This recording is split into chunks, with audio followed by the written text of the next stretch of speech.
మంచు ఫ్యామిలీలో తొలిసారిగా భారీ బడ్జెట్తో కన్నప్ప సినిమా తీశారు. ప్రస్తుతం ఇండియాలో పాన్ ఇండియా సినిమాలు రూపుదిద్దుకుంటున్న టైంలో సినీ నటుడు, కలెక్షన్ కింగ్ మోహన్ బాబు కూడా అదే స్థాయిలో కన్నప్పను నిర్మించారు. ఆయన నిర్మాతగా వ్యవహరించిన ఈ సినిమా ఏవిఏ ఎంటర్టైన్మెంట్స్ 24 ఫ్రేమ్స్ ఫ్యాక్టరీ బ్యానర్స్లో 200 కోట్ల పైగా బడ్జెట్తో రూపొందించారు. ఈ సినిమా జూన్ 27న తెలుగుతో పాటు తమిళం, మలయాళ, కన్నడ, హిందీ భాషల్లో గ్రాండ్గా రిలీజ్ చేశారు.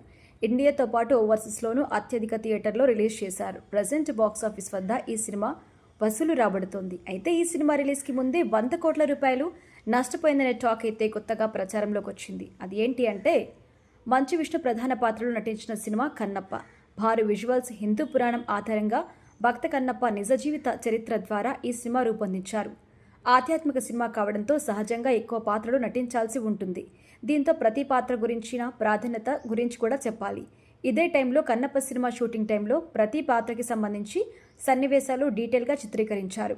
దీంతో రఫ్ కట్ 4 గంటల 30 నిమిషాల వరకు ఫుటేజ్ ఉంది. అందులో నుంచి ట్రిమ్ చేసి 3 గంటల 15 నిమిషాలకి తీసుకొచ్చారు. అయితే మిగిలిన 1 గంట 15 నిమిషాల నిడివైతే తొలగించారు. సాధారణంగా ఎలాంటి సినిమాకైనా కొంత ఫుటేజ్ వేస్ట్ అవుతూ ఉంటుంది. ఎడిటింగ్లో సమస్యలు ఉండొద్దు అని ముందుగా కొన్ని ఎక్స్ట్రా షాట్స్ తీస్తూ ఉంటారు. ఇది మహా అంటే 10 నిమిషాల నుంచి 30 నిమిషాల మధ్యలో వేస్టేజ్ ఉంటుంది. కానీ పూర్తిగా సీన్లే లేపేసే సాహసమైతే చేరు. అయితే కన్నప్ప టైంలో 1 గంట 15 నిమిషాల సీన్లు తీసేశారట. ఆ ఫుటేజ్ వాల్యూ దాదాపు 100 కోట్లు ఉంటుందని ప్రచారం. అయితే ఈ సినిమాలో నటించిన బిగ్ బాస్ విన్నర్ కౌశల్ మందా ఈ విషయం చెప్పడం హాట్ టాపిక్గా మారింది. అయితే మొదటి వారం కన్నప్ప సినిమా బాక్సాఫీస్ వద్ద మంచి వసూలు రాబడుతోంది. కానీ రెండో వారంలో డీలా పడిపోయింది. తాజాగా 10వ రోజు ఈ సినిమాకి 68 లక్షల ఇండియా నెట్ అందింది. అంటే 1 కోటి రూపాయల గ్రాస్ వసూలు చేపట్టింది. ఇక ఇప్పటి వరకు వరల్డ్ వైడ్గా టోటల్గా 43 కోట్ల రూపాయల గ్రాస్ సాధించినట్టుగా తెలుస్తోంది.